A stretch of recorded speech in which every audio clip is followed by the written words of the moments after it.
अब फिर हम ये पता कर लें कि उमूर तबैया जो है वो क्या चीज है, कहाँ से आई है उमूर तबैया, ये क्या है उमूर तबैया। तो उमूर तबैया को समझने के लिए जरूरी है कि हम सबसे पहले तिब को समझें। तिब, तिब यानी कि तबाबत, यानी कि इलाज मुआवजा, यानी कि डॉक्टरी, जिसमें किसी मरीज को जो है तंदुरुस्त बनाया जाता है, और अगर कोई पहले से तंदुरुस्त हो तो उसको वो तरीके बताए जाते हैं, वो तदबीर, वो काम किए जाते हैं जिससे कि उसकी तंदुरुस्ती बनी रहे। तिब, ठीक है। तो तिब को समझना जरूरी है, उमूर तबैया को समझने के लिए जरूरी। ठीक है। तो तिब क्या है? तिब वो चीज है जिसमें किसी तंदुरुस्त इंसान की तंदुरुस्ती को बनाए रखें, और अगर किसी की तंदुरुस्ती जायल हो गई है, खराब हो गई है, वो शख्स बीमार हो गया है, तो उस बीमारी से, उस मर्ज से उसको छुटकारा दिला करके उसकी तंदुरुस्ती को बहाल किया जाए, बाकी रखा जाए, बचाया जाए, यानी कि उसको तंदुरुस्त बनाया जाए। ये चीज क्या है? ये तिब है। तिब यानी कि जो तंदुरुस्तों का भी ख्याल रखे और बीमारों का भी ख्याल रखे। अब तिब को जब जब हम पढ़ते हैं, तो तिब को पढ़ने के जो है, तिब को दो दो हिस्सों में डिवाइड कर दिया हमने। सबसे पहले तिब्बे इल्मी, और नंबर दो तिब्बे अमली। जो तिब्बे इल्मी है, इल्मी उसको तिब्बे नजरी भी कहते हैं।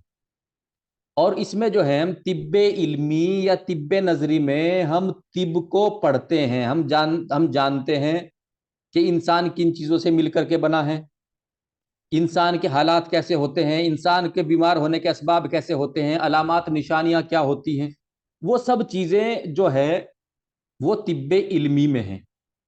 यानी कि जब हम कोई भी कोर्स कर रहे हैं तिब का, चाहे वो ग्रेजुएट डिग्री कर रहे हैं, कोई नर्सिंग का डिप्लोमा कर रहे हैं, कोई फार्मेसी का डिप्लोमा कर रहे हैं, हम कुछ भी कर रहे हैं, जो हम तिब के बारे में जानते हैं, पढ़ते हैं, सीखते हैं, जो थ्योरी है वो तिब्बे इल्मी है। जो थ्योरी है वो तिब्बे इल्मी है, उसको तिब्बे नजरी भी कहते हैं। और जो अमल है, जो प्रैक्टिस है, जो काम किया जाता है, जैसे कि इंजेक्शन लगाना, दवाई देना, रेजिमेंटल थेरेपी, जो काम है वो तिब्बे अमली है।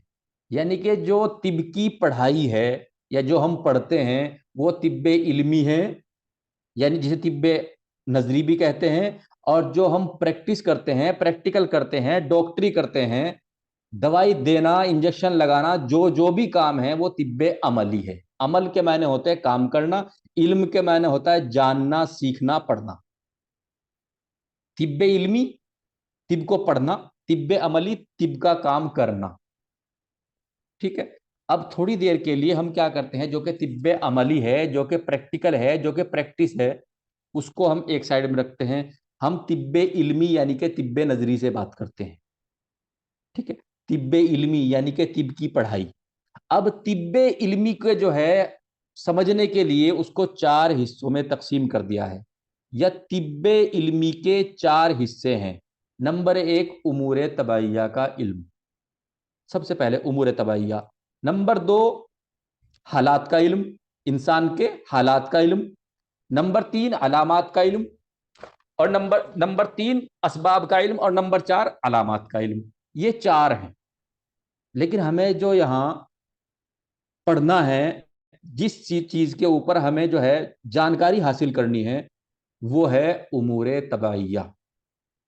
उमूर तबैया को जानने के लिए ही हम तिब पे चले। तिब को दो हिस्सों में डिवाइड किया, इल्मी नजरी या अमली। फिर इल्मी नजरी को हमने चार हिस्सों में बांटा, उमूर तबैया, इंसान के हालात का इल्म, असबाब का इल्म, अलामात का इल्म। अब जो हालात का इल्म है, असबाब का इल्म है, अलामात का इल्म है, उनको एक साइड रखते हुए हम उमूर तबैया को पढ़ेंगे। क्यों? क्योंकि उमूर तबैया वो चंद चीजें हैं जिनसे मिलकर के इंसान का जिस्म, इंसान का शरीर, इंसान की बॉडी बना है। वो क्या है? उमूर तबैया। यानी कि जो एक विद्यार्थी है मेरे जैसा, जब वो तिब को पढ़ता है तो तिब में सबसे पहले वो क्या पढ़े? तिब के बारे में उसे ये पता लगे कि इंसान किन किन चीजों से मिलकर के बना है। तो इसको जो हम पढ़ते हैं ये हम उमूर तबैया में पढ़ते हैं। यानी कि वो चंद चीजें, वो कुछ चीजें जिनसे मिलकर के जिसमें इंसानी बना है, उमूर तबैया है, वो कितने हैं? वो 7 हैं। अगर उनमें से एक भी चीज खत्म हो जाए, उन 7 चीजों में से जो कि उमूर तबैया हैं, वो 7 अमर, वो 7 चीजें, उनमें से अगर एक भी खत्म हो जाए तो इंसान बाकी ना रहे, इंसान खत्म हो जाए। इंसान के जिंदा रहने के लिए, इंसान की बका के लिए, इंसान के बाकी रहने के लिए वो 7 की चीजें जो हैं बेहद जरूरी हैं, उनके बगैर इंसान नहीं है। तो यानी कि तिब को पढ़ने के लिए सबसे पहले हमने किसको पढ़ा? इंसान को पढ़ा। इंसान किन से मिलकर के बना है, उमूर तबैया को पढ़ा। उससे हमने तिब्बे इल्मी को जाना। तिब्बे इल्मी और तिब्बे अमली बन करके तिब बना। यानी कि तिब का जो एक शजर है, जो पेड़ है, फिर उसकी जो अलग अलग शाखें फूटी है, उसमें से टहनियां निकली हैं, इल्मी, अमली।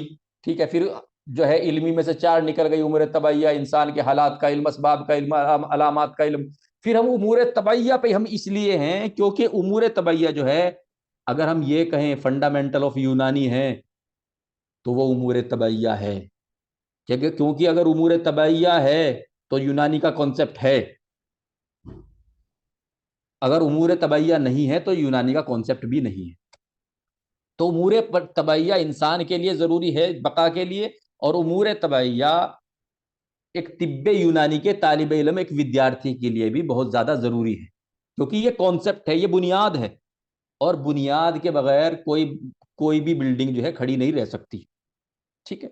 तो वो चंद चीजें जिनसे मिलकर के जिसमें इंसानी बना है, उमूर तबैया कहलाती है। और उमूर तबैया 7 चीजें हैं। अब जो हकीम, हुकामा, जो तबीब, जो फलासफा, बड़े बड़े विद्वान लोग, तिब के जानकार लोग, जब उनसे कहा गया कि उमूर तबैया जो है वो 7 चीजें क्या हैं, वो क्या चीजें हैं जिनसे मिलकर के इंसान का जिस्म बना है, यानी कि उमूर तबैया क्या चीज है, किस चीज से बना है इंसान। तो उनके जहन में बना, रे भाई इंसान किस चीज से बना है, देखो कहां से बना है इंसान। तो उन्होंने फैसला किया कि इंसान भी उन्हीं चीजों से मिलकर के बना है जिससे दुनिया की बाकी चीजें बनी हैं। क्यों? क्योंकि इंसान इस दुनिया में ही तो है, दुनिया ही का तो हिस्सा है। तो जब इंसान दुनिया का हिस्सा है तो उन्हीं चीजों से तो मिलकर बनेगा जिनसे सारी चीजें बनी हैं। ठीक है। दुनिया की तमाम चीजें, चाहे वो हैवानात है, हैवानात यानी कि जीव जंतु, चाहे वो नबातात हैं यानी कि वनस्पति, पेड़ पौधे, घास, ठीक है, या जमादात, हजरियात यानी कि पत्थर, मिट्टी, ठीक है, तमाम चीजें जिससे मिलकर के बनी है उसी से इंसान भी बना है। ठीक है। तो वो तमाम चीजें जिससे मिलकर के दुनिया की तमाम, वो चीजें जिससे मिलकर के दुनिया की तमाम चीजें बनी है, दुनिया की बात कर रहे हैं, इंसान की नहीं, दुनिया की, वर्ल्ड की, वो है अरकान। अरकान का दूसरा नाम अनासिर है। और अरकान ही का एक दूसरा नाम जो है वो उस्तुकुस्सात है। और अनासिर जो है वो प्लूरल है, सिंगल जो है वो उनसुर है। उनसुर सिंगल है, अनासिर जो है वो प्लूरल है। अनासिर, अरकान, उस्तुकुस्सात आपस में सिनोनिम्स है, यानी कि एक ही चीज है। क्या है? वो सारी चीजें, वो तमाम चीजें जिससे मिलकर के दुनिया की तमाम चीजें बनी हैं। अब डेफिनेशन समझ लीजिए थोड़ा सा। उमूर तबैया वो चंद चीजें, वो कुछ चीजें, सारी नहीं, कुछ, वो कुछ चीजें जिससे मिलकर के जिसमें इंसानी बना है। ठीक है, वो 7 हैं। और अरकान, वो अरकान में चंद चीजें नहीं है, अरकान में तमाम चीजें जिससे मिलकर के, जिसमें इंसानी की बात नहीं है, तमाम चीजें, दुनिया की तमाम चीजें, हैवानात, नबातात, जमादात, जीव जंतु, पेड़ पौधे, पत्थर वगैरह सब कुछ बने हैं, वो अरकान है। क्यों अरकान का जिक्र है? क्योंकि इंसान दुनिया में है, और दुनिया की जब सारी चीजें मिलकर के अरकान से बनी है तो जाहिर सी बात है इंसान भी जो है वो अरकान ही से बना है। अब फिर पता लगा कि भाई जब अरकान से इंसान बना है और दुनिया की तमाम चीजें अरकान ही से बनी है, तो पता करो अरकान क्या चीज है। तो फिर इसके ऊपर जो है अलग अलग कॉन्सेप्ट दिए, अलग अलग टीम्स ने, अलग अलग लोगों के गिरोहों ने, अलग अलग जमात ने, यानी कि पढ़े लिखे जो जो तबाबत करने वाले लोग थे, जो इल्म इल्म तिब के माहिर थे, इल्म तिब के इमाम थे, फुकाहा थे, फलासफी थे, बहुत बड़े बड़े विद्वान थे।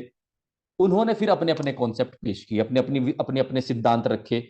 कुछ ने कहा कि उनसुर यानी कि अरकान जो है, यानी कि अनासिर जो है एक है। कुछ ने कहा नहीं भाई, उनसुर जो है 2 हैं। वो चीजें जिनसे सारी चीजें बनी हैं दुनिया की वो दो हैं। कुछ ने कहा नहीं भाई, जिनसे सारी चीजें बनी हैं वो तीन हैं। कुछ ने कहा नहीं भाई, जिनसे दुनिया की तमाम चीजें बनी हैं वो चार हैं। कुछ ने कहा नहीं नहीं, वो पांच है। और कुछ ने कहा जिनसे दुनिया की तमाम चीजें बनी हैं वो लातादाद हैं। यानी कि बहुत सी चीजें हैं जिनसे जो है मिलकर के इंसान का जिस्म बना है। ठीक है, एक तो तरीका ये है। एक, जब हम उमूर तबैया पढ़ते हैं तो उमूर तबैया सात है। ठीक है, अतिब्बा ने हमें बताया कि उमूर तबैया सात चीजें हैं। सात चीजें क्या हैं? सबसे पहले अरकान, जिसके बारे में हम पढ़ रहे हैं। ठीक है, अरकान के बाद मिजाज आता है, मिजाज के बाद अखलात आता है, अखलात के बाद आज़ा आता है। ठीक, आज़ा के बाद अरवा आता है, कुआ आता है, अफ़आल आता है। ठीक है, तो अरकान, मिजाज, अखलात, आज़ा, अरवा, कुआ, अफ़आल। तो ये जो सारी की सारी चीजें हैं, तमाम की तमाम चीजें हैं, इनको सीरियल वाइज याद रखना है। सीरियल वाइज इसलिए याद रखना है क्योंकि सबसे पहले जिनसे सारी चीजें इंसान की दुनिया की बनी वो अरकान। जब अरकान आपस में मिले तो एक मिजाज पैदा हो गया, उसका ठंडा गर्म कुछ इस तरह की चीजें पैदा हो गई। और फिर बना अखलाक, यानी कि खिलते। जब खिलते बन गई तो फिर इंसान के आज़ा बने। ठीक है, जब खिलते बन गई तो इंसान के आज़ा बन गए। ठीक है, अखलाक के बाद आज़ा बन गए। और जब आज़ा बन गए तो फिर उसके बाद जो है अल्लाह ने, रब ने इसके अंदर जो है रूह फूक दी, यानी कि अरवाह। रूह फूक दी, इसके अंदर आत्मा पेवस्त कर दी, आत्मा घुसा दी। तो अरवाह, अरवाह को दूसरे मीनिंग में भी लेते हैं, ये मेरा समझाने का कॉन्सेप्ट है। अरवाह का मतलब गैसेस भी आता है, अरवाह के दूसरे मीनिंग्स भी हैं। जब मैं उमूर तबैया में अरवाह को आपको पढ़ाऊंगा तो फिर मैं इसको और अच्छे से क्लियर कर दूंगा। और जब उस पुतले के अंदर, जिसके अंदर के रूह फूंक दी गई है, ठीक है, तो उसके अंदर क्या हुआ? फिर कुआ, यानी कि ताकत आ गई। और जब उसके अंदर ताकत आ गई तो फिर उसने अपना काम शुरू कर दिया, जिसको अफाल कहते हैं। अफाल के मायने काम करने के होते हैं। तो ये जो सातों के सातों चीजें हैं, इनको कहते हैं उमूर तबैया। लेकिन अगर एक को क्या कहेंगे? अम्र। सारों को कहेंगे उमूर, एक को कहेंगे अम्र। अगर ये पूछ लिया कि उमूर तबैया का फराना, अगर ये पूछ लिया, भाई इधर उधर बात ना करो, देखो, नहीं तो आप लोग सवाल गलत करोगे फिर। ठीक है, मैं सवाल डालूंगा, आप लोग गलत करोगे, काम खराब हो जाएगा। अगर ये पूछ लिया कि उमूर तबैया का तीसरा अम्र कौन सा है, ठीक है, तो फिर हमें बताना है अरकान, मिजाज, अखलाक। अखलाक तीसरा है। ठीक है, अगर पूछ लिया उमूर तबैया का सातवां अम्र क्या है, तो फिर हम कहेंगे सबसे बाद में जो है अफाल आता है। तो इनको सीरियल वाइज याद करना है सबसे पहले तो ये है। क्योंकि सीरियल वाइज किस लिए याद करना है? एक तो एग्जाम के पर्पज से, यानी कि जो हमें, चूंकि हमें परीक्षा देनी है, इस परीक्षा को पास करना है, इसके पर्पज से। दूसरे, इंसान की जो उत्पत्ति हुई है, जो आदमी बना है, वो भी सीरियल वाइज ही बना है। ऐसे नहीं कि सबसे पहले जो है किसी चीज ने आके काम करना शुरू कर दिया, या किसी के अंदर ताकत आ गई थी, या किसी के अंदर रूह फूक गई थी, या किसी का मिजाज बन गया था, किसी के आजा बन गए थे, कहीं से अरकान पेश हो गए थे एकदम। ऐसा नहीं है, ऐसा नहीं है। सब कुछ सीरियल वाइज हुआ है। रब ने सब कुछ सीरियल वाइज किया। एक चीज बनाई, फिर उसके अंदर कुछ परिवर्तन किए, फिर दूसरी चीज बनी, फिर उसके अंदर परिवर्तन किए, फिर तीसरी चीज बनाई। तरीके से बना है इंसान, तरीके से बनी है दुनिया की तमाम चीजें। अरकान, मिजाज, अखलाक, आजा, अरवा, कुआ, अफाल, इनको ऐसे ही याद रखोगे आप। और इनको याद से याद रखोगे। अरकान पहला है, ठीक है, मिजाज दूसरा है, अखलाक तीसरा है। इसी तरीके से सातवें अफाल तक सीरियल वाइज याद रखोगे। अब हम ज्यादा टाइम ना इधर उधर कर लेते हो, सीधे हम अरकान पे आते हैं। अरकान क्या चीजें हैं? अरकान वो चीजें हैं जिनसे मिलकर के दुनिया की तमाम चीजें बनी हैं। अलग अलग अतिब्बाओं ने, अलग अलग हुकामा ने इसके बारे में अपनी अलग अलग कॉन्सेप्ट दिए हैं। ठीक है, और ये जो अलग अलग कॉन्सेप्ट हैं, तो इनको हम पढ़ते हैं। सबसे पहले हम थोड़ा सा अरकान ही के बारे में पढ़ लेते हैं, क्योंकि कई बार अरकान की डेफिनेशन से भी सवाल आ जाता है। अरकान वो चीजें हैं जिनसे मिलकर दुनिया की सारी चीजें बनी हैं। दुनिया की बात कर रहे हैं, यहाँ सिर्फ इंसान इंसान की बात नहीं कर रहे। इंसान तो दुनिया के अंदर है ना, तो पहले हम पूरी दुनिया की बात करेंगे, फिर इंसान पे आएंगे हम। ठीक है, बसीत किसे कहते हैं? वो चीजें कहलाती हैं जो किसी दूसरी चीज से मिलकर ना बनी हो। जैसे कि पानी, पानी किसी दूसरी चीज से, पानी पानी है। हमारा यूनानियों का जो कॉन्सेप्ट है, जो यूनानी तबीबों का कॉन्सेप्ट है, वो ये है कि पानी पानी है, पानी किसी चीज से, पानी पानी है। ठीक है, तो जो किसी से मिलकर ना बनी हो, लेकिन उसको दूसरी चीजों से मिलकर कोई नई चीज बन जाए। ठीक है, यानी कि सिंगल क्या है? बसीत। बसीत किसी से नहीं बना, बसीत से आगे चीजें बनी है।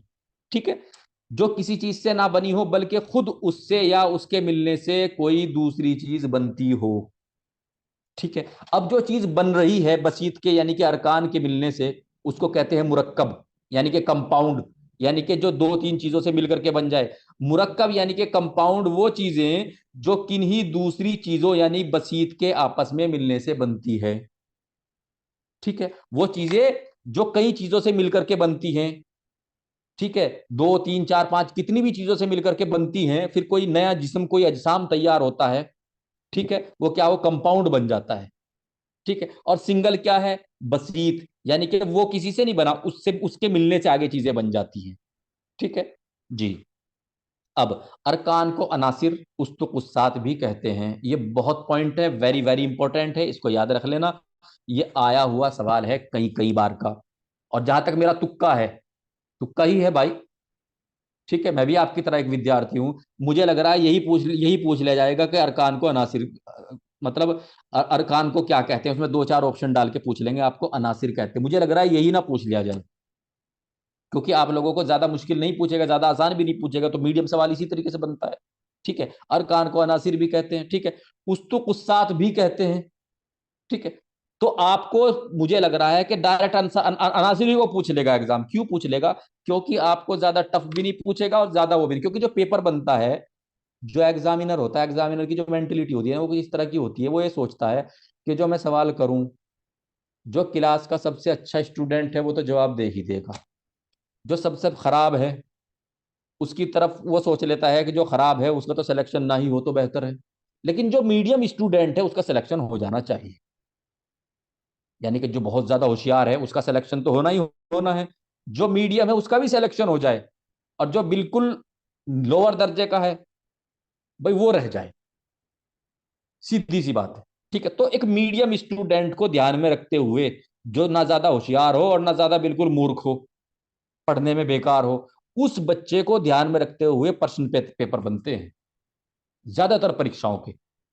ज्यादातर परीक्षाओं के, मैं आईएएस पीसीएस की बात नहीं कर रहा हूँ, वहां तो छठे छठाए होशियार लोग चाहिए भाई, देश चलवाना है। लेकिन मैं अब इन परीक्षाओं की बाकी सभी परीक्षाओं की बात कर रहा हूँ कि ज्यादातर जो प्रश्न पेपर बनता है वो मीडियम लेवल का बनता है। जो मीडियम लेवल का विद्यार्थी होता है उसको ध्यान में रखा जाता है, उसके माइंड को ध्यान में रखा जाता है, उसकी एजुकेशन को ध्यान में रखा जाता है। तो आपको इन्हीं में से पूछ लेगा कि अरकान को, अर का दूसरा नाम अनासिर, ठीक है, या उसको कुस्सात। तो पहला सवाल आपका यहां से बनता है, और पहला सवाल जो है अगर डेफिनेशन में से आया तो वो यहां से आ जाना चाहिए। फिर अनका अरकान को लेकर हुक्मा, हुक्मा तबीब ही को बोलते हैं, फलासफा भी बोलते हैं इनको।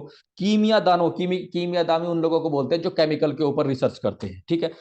ने हमेशा अलग अलग तरीके से माना है, यानी इसका मतलब ये हुआ कि दुनिया की सारी चीजें, दुनिया की, ध्यान रखना एक एक शब्द के ऊपर जो जबान से निकला है, एक एक शब्द के ऊपर ध्यान रखना है। हैवानात यानी कि जीव जंतु जितने भी हैं, ठीक है, नबातात यानी कि पेड़ पौधे वनस्पति, ठीक है, जमादात व हजरियात यानी कि मिट्टी पत्थर, दुनिया की तमाम तमाम चीजें किससे मिलकर के बनी है, किससे बनी है, अरकान से मिलकर के बनी है। उसको अनासिर भी बोलते हैं, उसको उसको तकुस्सूत भी बोलते हैं, उसको बसीत भी बोलते हैं।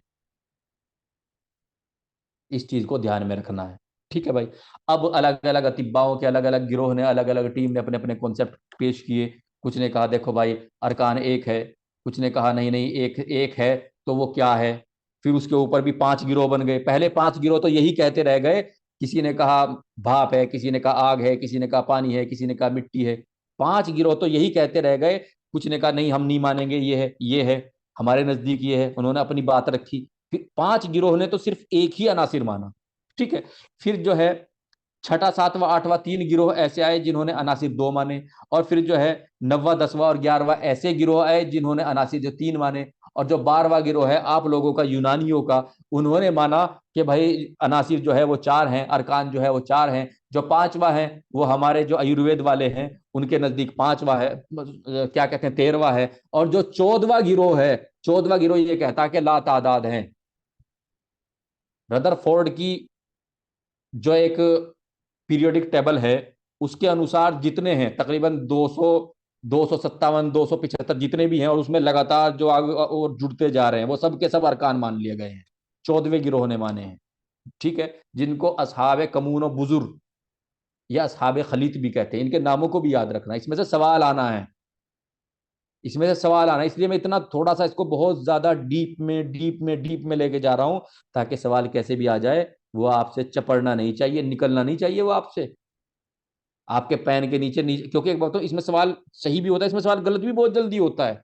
मैं खुद जो हूं, मैं खुद जब मुझे पूछा कि उमूर तबैया का तीसरा अमर कौन सा है, मैंने खुद उसमें जो है 40 सेकंड ले लिए थे।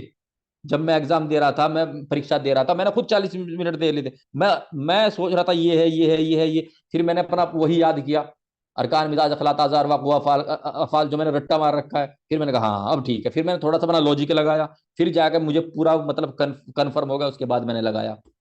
अखलात पूछा था उन्होंने, तीसरा अमर पूछा था, अरकान मिजाज अखलात आजार वक़्वा अफ़ाल। तो लेकिन मुझे लग रहा था मतलब अखलात नहीं अरकान है, अखलात नहीं अरकान है, तो मैं इसी में कंफ्यूज हो रहा था बार बार। ठीक है। तो जो पहला गिरोह है, जो पहली टीम है जिन्होंने जो है अनासिर का जो कॉन्सेप्ट पेश किया है, उन्होंने कहा है सबसे पहले, यानी कि पुराने जमाने में ये माना जाता था कि दुनिया की तमाम चीजें किसी एक चीज यानी उनसुर से बनी है।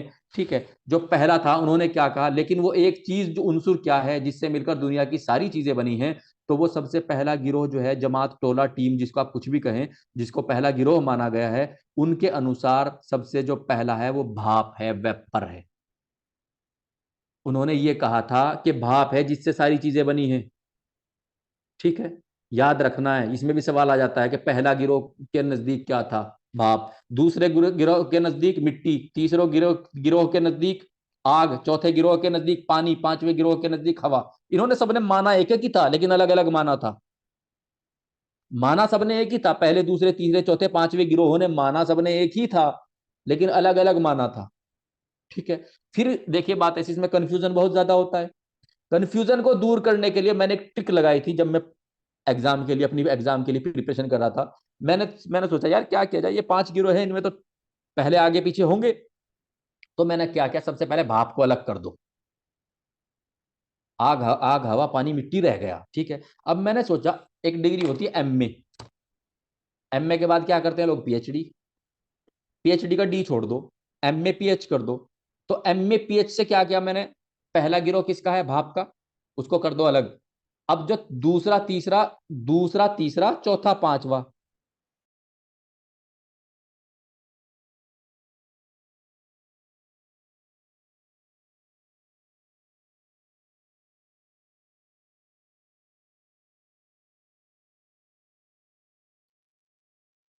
सर आवाज नहीं आ रही है आपकी।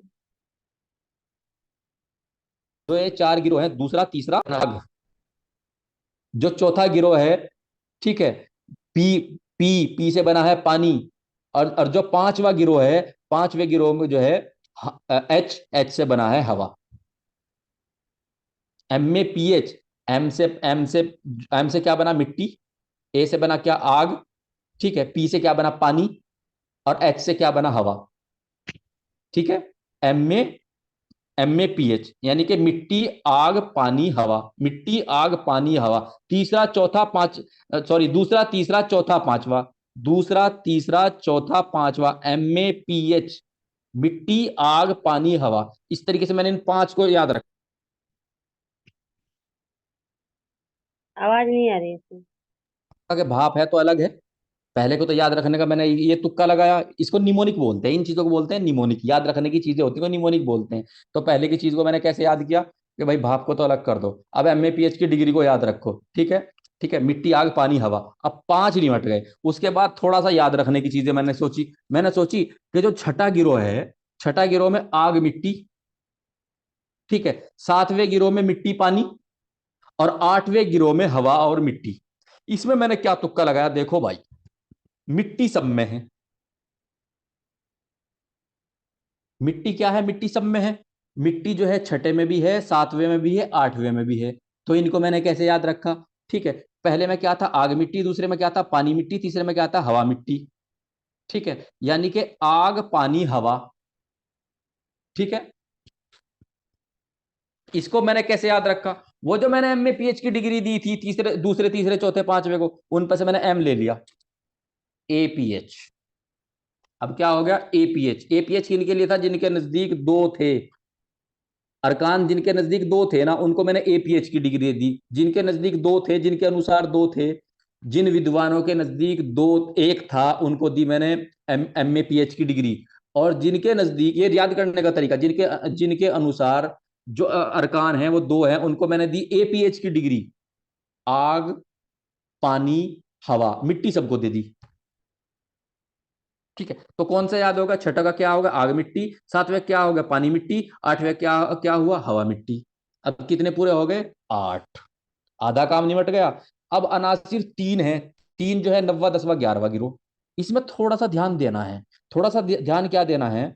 जो नब्बा है, उनसे तो उनके पास जो नब्बा है, उनके पास से क्या लेना है? पानी ले लेना है। और जो दसवा है, 10वें वालों से क्या लेना है? आग ले लेनी है। किसी ना किसी तरीके से याद तो रखना ही है। ठीक है, तो जो नब्बा गिरोह है, आग, हवा, मिट्टी। आग, हवा, मिट्टी। पानी नहीं दिया इसको, नब्बे वाले को। ठीक है, आग दिया, हवा दिया, मिट्टी दिया। अब इन्होंने कहा कि जी पानी कहाँ गया? तो इन्हें बताया गया जो पानी है वो हवा ही की बदली हुई शक्ल है। ठीक है, हवा से ही बना है पानी। ठीक है, इसी तरह 10वें गिरोह ने कहा, 10वें गिरोह के पास चूंकि जो आग नहीं थी, इन्होंने कहा आग क्या है? तो उनको बताया गया आग जो है ना, वो हवा ही की शक्ल है। हवा के अंदर जब गर्मी पैदा हो जाती है ना, यही आग बन जाती है। ठीक है, तो दोनों जगह क्या हुआ? दोनों जगह हवा की बदली हुई शक्ल मानी गई। 90 में जो हवा की बदली हुई शक्ल मानी, पानी मान लिया। और 10वें में जो है हवा की जो बदली हुई शक्ल मानी, वो आग मान लिया। ठीक है, यानी कि हवा जो है वो 90 में भी था और 10वीं में भी था, और मिट्टी भी दोनों में था। ठीक है, एक में से हमने पानी गायब किया, एक में से हमने हवा गायब की। पहले को पानी नहीं दिया, पहले को जो है पानी नहीं दिया, और दूसरे को क्या किया हमने? दूसरे को हमने आग नहीं दी। इसको याद रखना है हमें, नब्बा, दसवा। 11वां गिरोह सबसे इंपॉर्टेंट है तकरीबन, और वो सबसे ज्यादा पूछा जाता है, और उसमें आग, पानी, मिट्टी, हवा की टेंशन नहीं है। उसमें उनके नजदीक क्या है? उनके नजदीक है नमक, रोगन, गंधक। इनको अहले अक्सीर कहते हैं, जो 11वां गिरोह है। और आप ये मान के चलिए कि मेरा तुक्का है कि ये भी सवाल आ जाना चाहिए, क्योंकि ये सवाल सन 2022 में जो है MD के एग्जाम में मुझे पूछा था। मैं इसलिए तुक्का मार रहा हूँ। सन 2022 में जो MD का एग्जाम AIPGT हो रहा था, all India entrance test, MD का, उसमें पूछा गया था। तो आपको भी तकरीबन मिलते जुलते ही सवाल पूछे जाएंगे। तो उसमें पूछा गया था 11वें गिरोह, जो 11वां गिरोह का नाम है वो अहले अक्सीर है। और उनके नजदीक क्या है? नमक है, रोगन है, गंधक है। आग, हवा, पानी, मिट्टी की टेंशन खत्म। उसको आप 90 10वें तक याद रखो। ठीक है जी। अब अनासिर 4 हैं। इसको तो आप याद रख ही लोगे, कोई इतना मुश्किल नहीं है। आप ही का है, यूनानियों का है। इनके नजदीक 4 है। ठीक है, मिट्टी, आग, पानी, हवा, 4 हैं। अब इसमें से लेकिन 12वें गिरोह में आपको दो तीन चार चीजें याद रखनी है। दो तीन चार चीजें क्या क्या याद रखनी है? नंबर एक, तो आप इसमें ये याद रखें, जो मिट्टी, आग, पानी, हवा है, यानी कि MA PH की जो डिग्री है, मिट्टी, आग, पानी, हवा, सबसे पहले तो इनके बारे में याद रखनी है कि इनके दूसरे नाम क्या हैं। वैसे दूसरे नाम ज्यादातर पूछे नहीं जाते, ज्यादातर इनका मिजाज पूछा जाता है। एग्जाम में ज्यादातर जो है, इनके दूसरे नाम नहीं पूछे जाते। ज्यादातर क्या पूछा जाता है? ज्यादातर इनका मिजाज पूछा जाता है। ठीक है, इनको अहले मशाइन कहते हैं।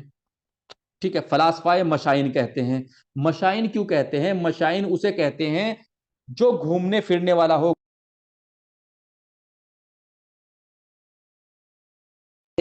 ये जो 12वां गिरोह है, इनका क्या कॉन्सेप्ट था? ये घूमते फिरते रहते थे, और घूम के इनके चेले भी और इनके गुरु भी, इनके उस्ताद भी, वो साथ साथ रहते थे। और जो है वो जो है इसको, अपने चेलों को पढ़ाते रहते थे, और वो इल्म हासिल कर लेते थे। आज यहाँ है, कल को वहां डेरा डाल लिया, परसों को वहां डेरा डाल लिया। तो ये जो यूनानी थे, पहले ये घूम फिर करके ज्ञान बांटा करते थे। जो तिब का जो ज्ञान था, तिब की जो नॉलेज थी, वो घूम फिर करके दिया करते थे।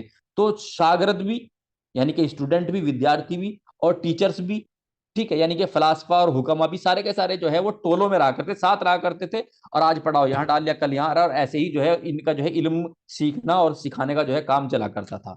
ठीक है, इनको फलासफाए मशाइन कहते हैं। ये 12वां गिरोह है। कई बार सवाल ये भी पूछ लिया जाता है कि 12वां गिरोह का क्या नाम है? इसको आपको याद रखना है, फलासफाए मशाइन कहते हैं, ये इंपॉर्टेंट है। कई बार फलासफा मशाइन का कौन सा गिरोह है, 12वां गिरोह है, ये भी याद रखना है। इनके नजदीक अनासिर कितने हैं? 4 हैं, ये भी रखना है। ये किसने पेश किया था? बुकरात ने किया था, ये भी याद रखना है। 4 सवाल निकलते हैं एकदम। और फिर 5वां सवाल क्या निकलता है, जो कि बहुत इंपॉर्टेंट है? और मुझे, मेरा तुक्का है, मुझे लग रहा है कि क्योंकि इसमें से पूछ ही लेते हैं तकरीबन, क्योंकि ये तो जानना चाहता ही है एग्जामिनर कि कम से कम उसे इतना तो पता लग जाए, एग्जामिनर कि कम से कम उसे इतना तो पता लग जाए, अरे भाई स्टूडेंट है, वो स्टूडेंट जो है अनासिर का मिजाज भी जानता है या नहीं, किसी दवा का मिजाज भी जानता है या नहीं, किसी बीमारी का मिजाज भी जानता है या नहीं, किसी इंसान का मिजाज भी, क्योंकि मिजाज का बहुत बड़ा खेल है यूनानी में। ठीक है, मिजाज का बहुत बड़ा खेल है। मिजाज का खेल क्यों है? क्योंकि अमूर तबाइया का जो दूसरा अमर है वो मिजाज ही है। पहला क्या है? अरकान, जिसे आप पढ़ रहे हैं, दूसरा मिजाज ही है। तो मिजाज को आप यहीं से समझना शुरू कर दीजिए, ताकि जब आप मिजाज पढ़ो, जब भी मुझे टाइम मिजाज का लगेगा मैं मिजाज पढ़ाऊंगा। फिलहाल मैं मुआलिजात पूरा कर रहा हूँ उधर, मेडिसिन। ठीक है, बीच में जब भी टाइम लगेगा मैं इसकी भी क्लास ले लूंगा। आप लोगों के पास सारी रिकॉर्डिंग्स मजबूत है, मौजूद है, पढ़ते रहिए, जमे रहिए, ठीक है, करते रहिए। तो मिजाज को पढ़ने से पहले, मिजाज का नंबर आने से पहले अच्छा ये है कि आप जो है मिजाज को पढ़ने की तैयारी कर लें यहीं से, ताकि कल को जब आप मिजाज पढ़ने बैठे आपको लगे ये कोई चीज नहीं है, बहुत इजी है, कर देंगे कॉन्फिडेंस के साथ, और पक्का कर भी लें आप। ठीक। तो ये जो अनासिर चार हैं, फलासफा मशाइन के नजदीक, आप ही लोगों के नजदीक, ये आप ही का अपना जो है कॉन्सेप्ट है, आपका अपना सिद्धांत है। ठीक है, आप ही लोग फलासफा मशाइन को फॉलो करते हैं। तो उनके नजदीक चार है: MAPH, मिट्टी, आग, पानी, हवा। ठीक है, उनके अलग अलग मिजाज हैं। एक बार को उनका अलग अलग नाम देख लीजिए, लेकिन जो है, चूंकि मैंने 10 साल के जो है MD के सवाल लगाए थे, तो उसमें कहीं ये तो नहीं पूछा गया कि मिट्टी के दूसरे नाम क्या गए, कहीं नहीं पूछा गया, ये चीज कहीं नहीं आई। ठीक है, लेकिन मिजाज के बगैर तो मुझे लगा ही नहीं कि कभी कोई पेपर बना हो। तो मुझे उम्मीद है कि आपके पेपर में मिजाज से, क्योंकि मिजाज जो है एक अमर भी है ना। ठीक है, अरकान के बाद मिजाज का नंबर आ रहा है। ठीक है, तो इसको आपको बिल्कुल रेडी रखना है। जहां तक मेरा एक तुक्का है, मेरा कयास है, वो ये है कि उमूर तबैया में आपसे कम से कम 4 से 5 सवाल एग्जामिनर को पूछ लेने चाहिए, क्योंकि ये फंडामेंटल ऑफ यूनानी है, इसके बगैर यूनानी का कॉन्सेप्ट ही क्लियर नहीं होते, कोई मायने ही नहीं बैठता, कोई समझने की बात ही सेट नहीं बैठती, कोई समझ में ही नहीं आता अगर उमूर तबैया को अगर निकाल दिया जाए यूनानी से कि कुछ यूनानी है। ठीक है, तो जब यूनानी इतनी मजबूती रखता है, इतना वजूद रखता है, इतनी उसकी अहमियत है, तो जाहिर सी बात है कम से कम 5 से 7 सवाल इसमें से आ जाने चाहिए। ठीक है जी। तो मिट्टी, मिट्टी को खाक भी कहते हैं, तुराब भी कहते हैं, पढ़ लेना।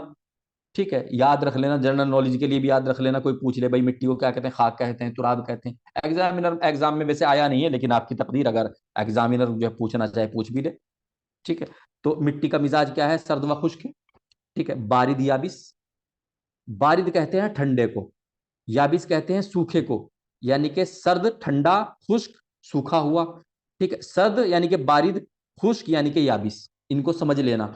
सर्द, खुश्क, बारिद, याबिस, ये मुश्किल नहीं है। मुश्किल ये तब तक लगता है जब तक इसकी रिकॉर्डिंग एक दो बार ऑनलाइन ना देखी जाए अच्छे से। जहां आपने एक दो बार देखी, सेट बैठा, दिमाग में सेट बैठ जाए, कोई दिक्कत नहीं आएगी। सर्द व खुश्क क्या? बारिद, याबिस यानी कि ठंडा और सूखा।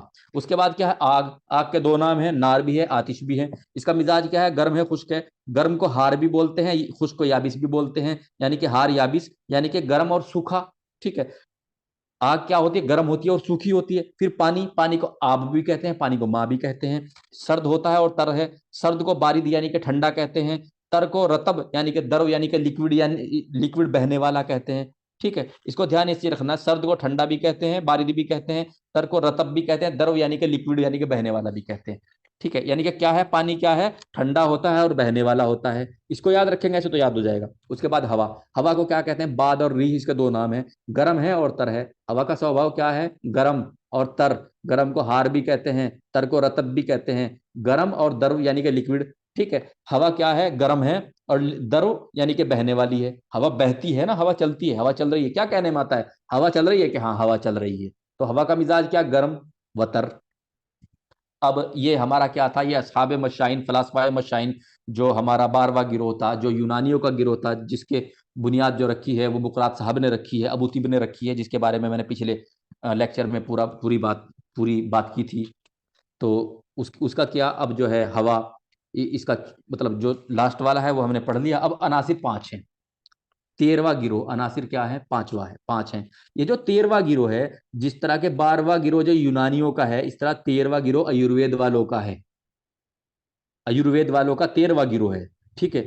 उनका जो कॉन्सेप्ट है वो 13वां है। उनके उनके पास चार चीजें तो वही है जो हमारे पास है। ठीक है, MAPH, यानी कि मिट्टी आग पानी हवा। इस MAPH के फॉर्मूला को याद रख लेना आप अच्छे से, इजी हो जाएगा, ये समझना आसान हो जाएगा। मिट्टी आग पानी हवा, मिट्टी आग पानी हवा। एक उनके पास पांचवी चीज है, ठीक है, जिसे वो मानते हैं, मतलब उनके पास ही उन्हीं के पास है। आकाश तो सबके लिए खुला हुआ है, लेकिन यह है कि उनके कॉन्सेप्ट में ये चीज है। ठीक है, उनके कॉन्सेप्ट में क्या चीज है? असीर। असीर, असीर को संस्कृत में आकाश भी बोलते हैं। मतलब चार चीजें तो उनके पास भी MAPH, मिट्टी आग पानी हवा है, लेकिन जो पांचवी चीज है असीर, जिसको संस्कृत में आकाश भी कहते हैं, वो ये जो आयुर्वेद वाले हैं, ये इसको भी जो है अरकान ही मानते हैं। इनकी जो तिब है, यानी कि तिब्बे आयुर्वेद जो है, जो आयुर्वेदाचार्य है, इनके नजदीक आकाश यानी कि असीर को भी माना गया है। ठीक है भाई। ये कौन सा गिरोह है, कई बार ये पूछ लेते हैं अहले आयुर्वेद का, लेकिन आयुर्वेद वालों का जो है ये ज्यादा, मतलब जितने भी मैंने देखा है आयुर्वेद वाला कभी पूछा नहीं गया है। ज्यादातर किसको पूछते हैं? ज्यादातर जो है ये तो चौथे पांचवे को पूछ लेंगे, शुरू में ही पहले गिरोह में से पूछ लेंगे। पांच गिरोह एक एक, एक अनासिर को मानते हैं ना, और या फिर डायरेक्ट पूछते हैं 11वें को, क्योंकि 11वें में जो है आग पानी मिट्टी हवा का कॉन्सेप्ट नहीं है। ठीक है, कॉन्सेप्ट क्या है? नमक का, रोगन का, गंधक का, थोड़ा अलग है। ज्यादातर अलग चीजें ही पूछी जाती हैं। उसके बाद 12वां, 12वां क्यों पूछा जाता है? 12वें में से सवाल बहुत ज्यादा निकलने के चांस बनते हैं। 12वां क्योंकि ये जो है फलासफा मशाइन का है। कई बार ये पूछ, मतलब सवाल इधर से पूछ लेगा कि फलासफा मशाइन का ग्राहक गिरोह कौन सा है? 12वां है। सवाल ये भी पूछ लेगा कि 12वां गिरोह का नाम क्या है? फलासफा मशाइन। इनके नजदीक कितने अनासिर है? ये भी पूछ लेगा। ठीक है, किसने पेश किया था? बुकरात ने पेश किया था। चार पांच सवाल एक ही जगह से निकलते हैं। फिर आपको ये इसलिए भी, क्योंकि ये आपकी तिब है। ठीक है। तो 13वां गिरोह का आयुर्वेद का है, मिट्टी आग पानी हवा अनासिर। उसके बाद क्या है? 14वां गिरोह, लेकिन आपको याद सारे रखने हैं। ठीक है, कोई इंपॉर्टेंट है तब भी, नहीं है तब भी, याद आपको सारे रखने हैं। उसके बाद 14वां गिरोह। 14वां गिरोह किन का है?